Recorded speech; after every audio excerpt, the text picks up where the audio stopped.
How to stream on mobile Twitch. Hey guys, welcome back to another episode. In this video, I'm going to let you know the ways to stream on your mobile Twitch.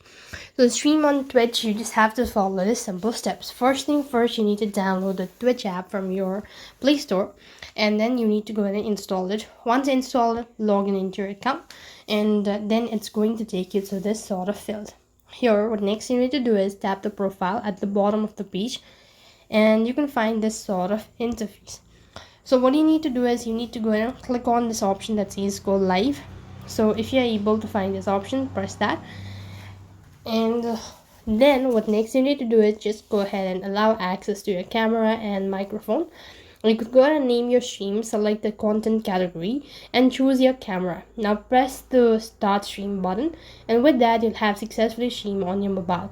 That's all for this video. I hope the video was helpful. Make sure to like, share, and subscribe to our channel.